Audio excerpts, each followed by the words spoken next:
Hey guys, it's Karenology. This one is pure chaos. You have to hear how it all went down. I woke up to the sound of voices outside my house. Not just voices, an entire congregation murmuring in agreement, like a neighborhood council meeting I had never been invited to. Pulling on a t-shirt, I stepped onto my front porch and immediately spotted the ringleader, Karen Miller, standing at the edge of my lawn with a clipboard in one hand and a look of utter self-righteousness plastered across her face. "It's not about him personally," Karen was saying, her voice projecting with the confidence of someone who had never considered being wrong. "It's about the integrity of our neighborhood. I mean, you all agree, don't you? That pool is an eyesore." I narrowed my eyes. My pool? The one I had spent thousands of dollars refurbishing?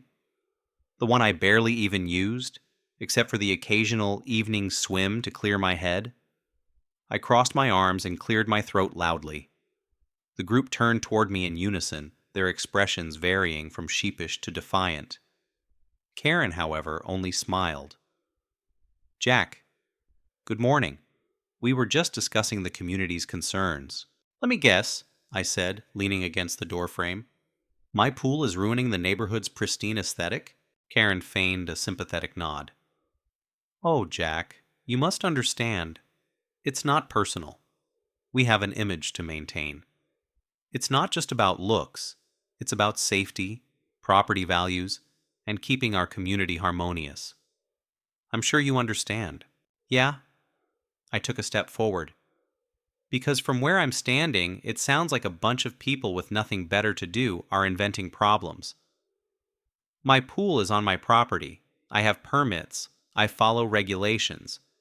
So tell me, Karen, what's the real issue here?" She pursed her lips. "Jack, I just think it would be better for everyone if..." "If what? I got rid of my pool because you decided you don't like it?" I laughed, shaking my head. "Not happening." Karen's pleasant facade cracked just slightly, but she recovered quickly. "Then I guess we'll have to take this to a higher authority." She turned to the assembled group. "A petition, perhaps?" "A petition?" I scoffed. "To get rid of someone's private property? Are you serious?" One of the older neighbors, a frail woman named Mrs. Pritchard, clutched her purse and nodded. "It's just, we've noticed some unfamiliar people around, Jack, at odd hours." "Unfamiliar people? What the hell are you talking about?" Karen put a gentle hand on Mrs. Pritchard's shoulder. "She's referring to the guests you've had over. Late-night visitors, people coming and going. It's made some of us a little uneasy." I stared at her. "You're spying on me?" "Not at all," Karen said smoothly. "We're just being observant. It's our responsibility to look out for each other." Bullshit. I took a step closer, but Karen held her ground, an infuriatingly patient smile still on her lips. "You don't like that I don't bow down to your rules. That's what this is about. You want control." Karen sighed, shaking her head as if I were a child throwing a tantrum. "Jack, you should think carefully about how you approach this. The community always wins in the end." I glared at her. "Get off my property, all of you, now." She tilted her head. "Of course, Jack, but this conversation isn't over." With that, she turned on her heel and strutted back down the street, clipboard in hand, neighbors trailing behind her like dutiful followers. My fists clenched at my sides.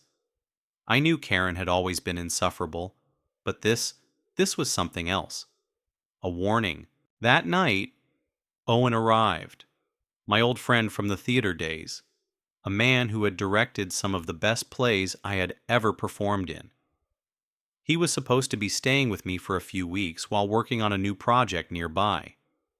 He stepped out of his car with his usual flair, dark sunglasses on despite the late hour, his voice carrying an amused lilt. "Jack, my dear, why do you look like you just watched a Shakespearean tragedy unfold on your front lawn?" "Because I might have." I filled him in on the morning's events as we sat on the back patio sipping whiskey. Owen listened intently, his expression unreadable until I finished. Then he leaned back, steepling his fingers. "This Karen woman," he said slowly. "She's dangerous." "Dangerous?" I raised an eyebrow. "She's a control freak, sure, but—" "No, no, no," Owen wagged a finger. "People like her don't just go away. She's obsessed with power. You embarrassed her in front of her little cult. That's not something a woman like that lets go of." I exhaled. "Great, so what do I do?" Owen smirked. "You outplay her." I laughed, shaking my head. "Right, and how do I do that?" "Easy," he said, swirling his drink. "You let her think she's winning. Then when she overreaches, you pull the rug right out from under her." I scoffed. "Sounds like a game."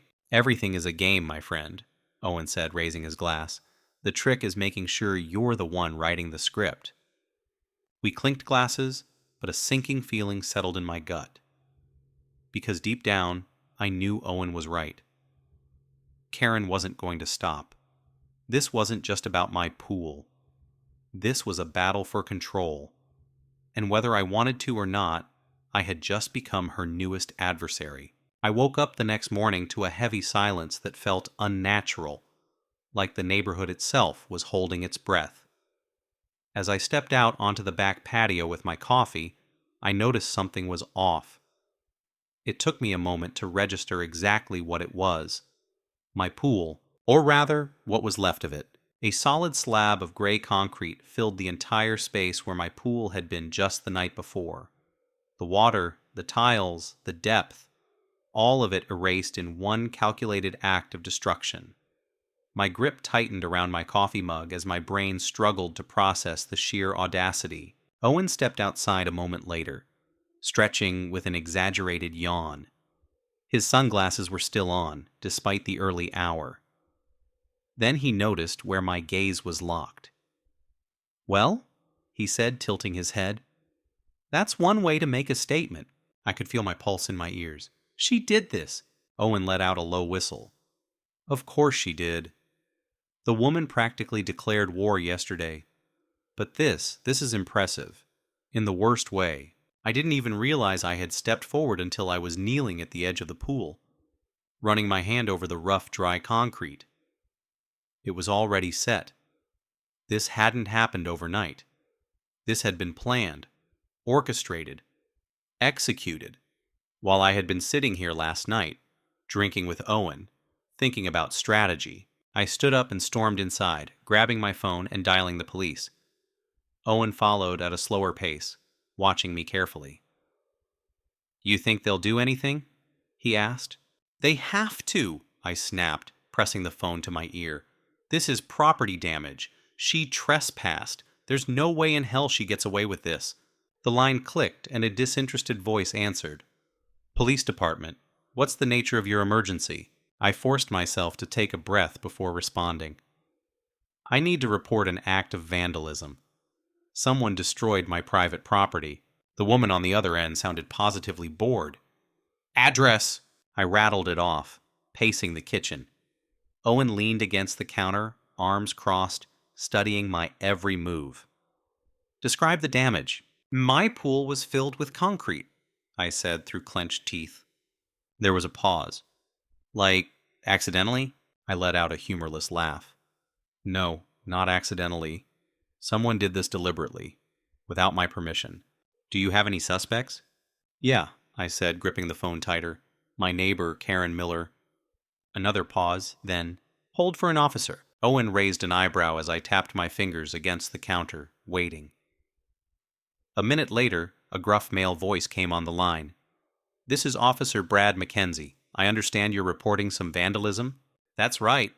My pool was filled with concrete last night. I want to press charges." There was an exhale on the other end, the kind that screamed reluctance. "Sir, do you have any direct evidence that Ms. Miller did this?" My jaw tightened. "She's been harassing me about my pool for weeks. She literally threatened to get rid of it just yesterday." "But did you see her do it? Or anyone else?" "No, but—" "Sir, without direct evidence, there's not much we can do. I suggest speaking with your HOA about this matter." I gritted my teeth. "I'm not in an HOA!" There was a pause. "Ah. Well, then this might be a civil matter?" If you want, you can file a report, but proving criminal intent is difficult without footage, witnesses, or an admission of guilt. So that's it? She gets away with this? I'm not saying that, sir. I'm saying that unless you have proof, it's your word against hers, and that's not enough to press charges. I pulled the phone away and stared at it like it had personally betrayed me before ending the call. My pulse was pounding in my skull. Owen exhaled and adjusted his sunglasses. Well, that was predictable. I turned on him. Are you enjoying this? Oh, immensely, he said, deadpan. This is high drama. Shakespearean levels of villainy. A woman driven by an unrelenting thirst for control. A protagonist backed into a corner, fighting against insurmountable odds. It's quite gripping. I exhaled sharply, pacing again. I need to do something. I can't let her win. Owen sipped his coffee. Then you need to be smarter than her. And more importantly, you need to be public. I stopped. Public? He set his mug down. Right now, it's just you versus Karen. And the system is on her side. So you need to shift the power dynamic. Make it so that this isn't just a petty neighborhood dispute. Make it a spectacle. I frowned. How? Owen grinned. Leave that to me. The first step was setting the stage. And Owen, ever the strategist, wasted no time. That afternoon, he sat across from me at the kitchen table, twirling a pen between his fingers. You want to win this? You need to turn this into a story the public can't ignore. I sighed, running a hand through my hair. And how exactly do I do that? Owen grinned. You let me do what I do best. Within an hour, he had his laptop open, typing away with the confidence of someone composing a Broadway script. He reached out to local journalists, subtly hinting at the scandal brewing in our so-called perfect neighborhood. The more he typed, the more his smirk grew. People love a villain, Jack. And Karen? Oh, she's perfect for the role. That evening, I sat on the back patio, staring at what had once been my pool. The concrete was a brutal gray scar on my property, an ugly monument to her pettiness. But anger wasn't going to fix it. Owen was right. I needed to make her misstep work against her. The first article hit the local news site the next morning. Neighborhood dispute escalates. Residents' pool mysteriously filled with concrete overnight. It was vague, but it was enough. Comments started rolling in almost immediately. Some sided with Karen, claiming she had probably done the neighborhood a favor. Others, however, saw it for what it was, pure destruction. The real win came when a local activist page picked it up, spinning it into a conversation about property rights and abuse of influence in suburban communities. Karen must have seen the article, because that afternoon, I heard the sharp click of her heels against my driveway. She didn't even bother knocking. She just stood there, arms folded, her lips pressed into a thin line. I know what you're doing. I leaned against the doorframe, feigning confusion. What am I doing, Karen? Stirring up trouble. You're making me look like some kind of villain. I shrugged. I don't need to make you look like anything. You did that all on your own. Her eyes narrowed. You think this little stunt is going to change anything? I have connections, Jack. You can't win. That's funny, because from where I'm standing, it looks like you're already losing. She scoffed and stormed off, but I could tell she wasn't finished, and I was right. That night, my mailbox was ripped from the ground and thrown onto my lawn. My security cameras had caught the act, but the figure in the footage was too shadowed to identify. Still, I knew. Owen knew. And soon, the internet would know. Owen wasted no time. He uploaded the footage to every platform he could think of. Vandalism escalates in suburban feud. The story exploded. More people started digging into Karen's past, her complaints against other neighbors, her history of getting people fined for ridiculous infractions. She had spent years playing queen of the cul-de-sac, but now, for the first time, she was the one under scrutiny. The next morning, I found a letter taped to my front door. No envelope, no return address, just a single sheet of paper with 6 words scrawled in aggressive handwriting. Take the story down, or else. I brought it inside, setting it down on the table between me and Owen. Well, that's subtle. He picked it up, examining it like a prized artifact. She's cracking. She wouldn't be this sloppy otherwise. I clenched my jaw. That doesn't mean she won't do something worse. Exactly. Which is why you need to be prepared for the next act. Owen leaned forward. We up the stakes.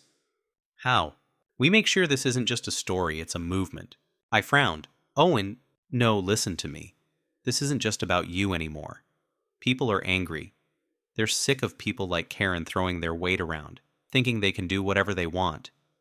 You give them something to rally behind, and Karen loses all her power. I exhaled. What exactly are you suggesting? Owen grinned, eyes gleaming.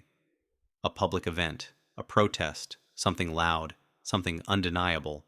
We invite press, neighbors, anyone who wants to see justice served. We make it so that Karen can't hide behind threats and manipulation. It was risky. But looking at the mess she had already made, the damage she had done, I realized there wasn't really a choice. She had already taken things too far. Now, it was my turn. By the time the news about the escalating feud had fully circulated, there was no turning back. The damage was already done, but now the story was bigger than just me and Karen. People were talking, watching, waiting for the next move. And I knew Karen was watching too. Owen and I spent the next 2 days planning. He was relentless, treating this like a full-scale production. He reached out to activists, local journalists, even a few well-known influencers who specialized in exposing abuses of power. He wanted cameras rolling, microphones catching every word. He wanted Karen to have nowhere to hide. Then came the permits. If we were going to stage a public event, it had to be legitimate. The city didn't care about neighborhood drama, but they did care about permits, noise levels, and public disturbances. Owen handled the paperwork, smoothing things over with a mix of charm and pure stubbornness. Within 48 hours, we had approval for a community meeting in the park. Officially, it was an open discussion on local property rights and neighborhood disputes. Unofficially, it was a reckoning. The day before the event, Karen made her next move. I woke up to find my car vandalized, tires slashed, windows covered in spray-painted insults. My mailbox, already a casualty from before, was now completely gone, ripped out by the roots. It was the kind of thing an angry teenager would do, except Karen was no teenager. She was desperate. I took pictures, documented everything. Owen uploaded them immediately. Suburban tyrant strikes again.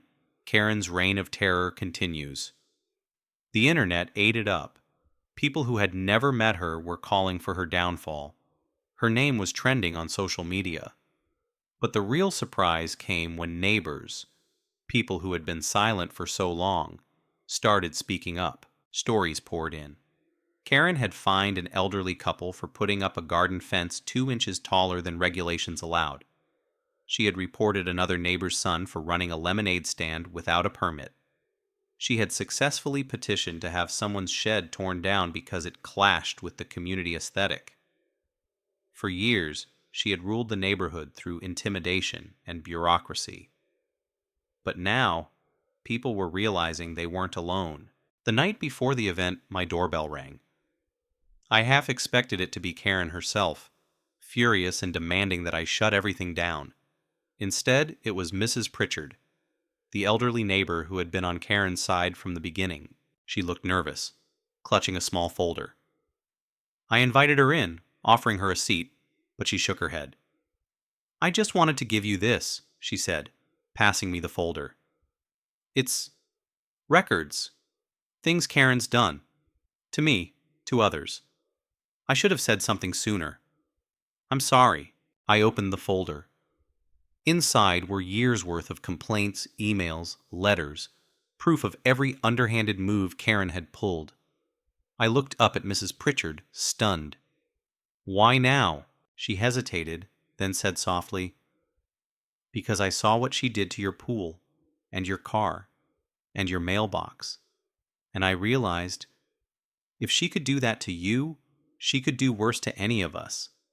It has to stop." I nodded, gripping the folder tightly. "It will." The next day, the park was packed. More people than I expected showed up. Neighbors, reporters, even a few city officials.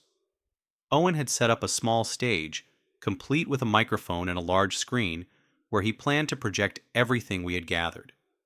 The atmosphere was electric, a mix of excitement and righteous anger.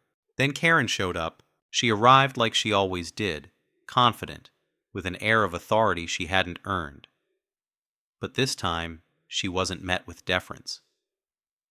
People murmured as she passed, some openly glaring, others shaking their heads. For the first time, Karen wasn't in control of the room. Owen took the stage first, laying out the facts. He spoke with a performer's flair, hitting every point like it was a carefully rehearsed monologue. He presented the photos, the videos, the testimonies. One by one, people came forward to tell their stories. Neighbors Karen had bullied, fined, reported over the years. Then I took the microphone. "For too long, one person has dictated how we live our lives here," I said, my voice carrying through the crowd. "She's controlled us through fear and manipulation. But today, we say enough. Today, we take back our community." The applause was deafening. Karen stood stiffly near the edge of the crowd, arms crossed, her face unreadable. But I saw the way her jaw tightened. She wasn't just losing, she had already lost. The moment of reckoning had arrived. The crowd stood silent, waiting. The tension in the air was almost palpable, and for the first time since this whole ordeal began, Karen looked uncertain. She had walked into this expecting to intimidate, to reclaim her authority. But instead, she was surrounded by people who were no longer afraid. Owen took the microphone again, his voice smooth but firm. "Karen, you've had your say for years. You've dictated how this neighborhood operates, punished people for minor infractions, and used fear as your greatest tool. But today, you don't get to talk your way out of this. Today, we talk." Karen scoffed, folding her arms tightly. "This is ridiculous. You people are acting like I've committed some kind of crime. All I ever did was enforce the rules. If you want to live in a lawless neighborhood, then by all means, continue this circus. But don't blame me when things fall apart." A murmur spread through the crowd, and then a voice rang out. "Enforce the rules? You harassed my mother because she put up wind chimes." Another voice chimed in. "You tried to have my shed torn down because you said it ruined the uniform aesthetic of the neighborhood." More followed, recounting their own experiences, their voices gaining strength, the sheer volume of complaints overwhelming Karen's feeble attempts to justify herself. I stepped forward, pulling the folder Mrs. Pritchard had given me from under my arm. "Karen, these are documented reports, complaints from your neighbors over the past 10 years. You've fined people over nonsense, filed bogus reports, and abused whatever power you thought you had. And now, you filled my pool with concrete, vandalized my car, and sent me a threat. That's not just enforcing rules, that's destruction, and it's illegal." Karen's face paled. "You have no proof I did any of that." Owen smirked and held up his phone. "Actually, we do. See, you got sloppy, Karen. You were too used to people backing down, too used to getting your way.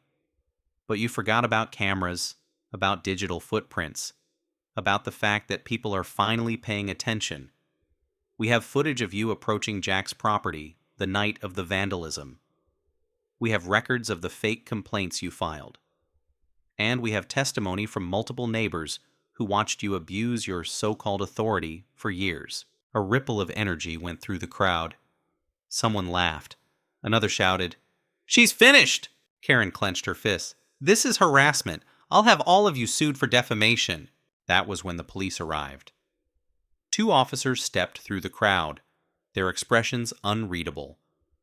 One of them, a tall man with a sharp gaze, nodded in my direction. "Mr. Hantley, we received the evidence you submitted. We'd like to have a word with Ms. Miller." Karen's breath hitched. "This is absurd. You're taking his word over mine?" The officer held up a printed document. "We have video evidence of you trespassing. That alone is enough to warrant a formal investigation. But in light of the additional reports filed today, we need you to come with us for further questioning." For the first time, Karen looked small, powerless. Her shoulders slumped slightly, and for a brief moment, she almost seemed to grasp the reality of her situation. But then, as if she couldn't help herself, she straightened and lifted her chin. "This is all a misunderstanding. I'll have my lawyer handle it." The officer nodded. "You have that right. But for now, we need you to come with us." The crowd parted as Karen was led to the patrol car. No one cheered. No one celebrated. It wasn't the moment for that. But there was an undeniable shift in the atmosphere, like a weight had been lifted. Neighbors turned to each other, speaking in low voices, some shaking their heads in disbelief, others simply watching as Karen was driven away. Owen let out a slow breath beside me. That, my friend, was satisfying. I exhaled, feeling the tension leave my body all at once. "It's not over. She's going to fight this." He clapped a hand on my shoulder. "Let her. She lost the neighborhood today. No matter what happens next, she's done." In the following days, news spread fast. Karen's influence had crumbled, and her name was tarnished. The Homeowners Association, under immense pressure, distanced themselves from her. She was facing real legal consequences for the first time in her life. And as for me, I found myself at the center of something unexpected. A newfound sense of community. Neighbors who had barely spoken before now gathered in the park, sharing their stories. People who had once been too afraid to challenge her were now discussing how to prevent someone like Karen from ever rising to power again. And for the first time in a long time, the neighborhood actually felt like a place worth living in. One evening, as I stood in my backyard, looking at the ruined space where my pool used to be, Owen joined me. "So, what's next?" he asked. I smirked. "Rebuild. Maybe something bigger, better, and this time I won't be building it alone." He chuckled. I liked the sound of that. As the sun dipped below the horizon, I realized that for all the chaos Karen had brought, something good had come out of it. She had tried to control this neighborhood, tried to tear it apart, but in the end, all she had done was bring people together. And that, I thought with a satisfied grin, was the sweetest kind of victory.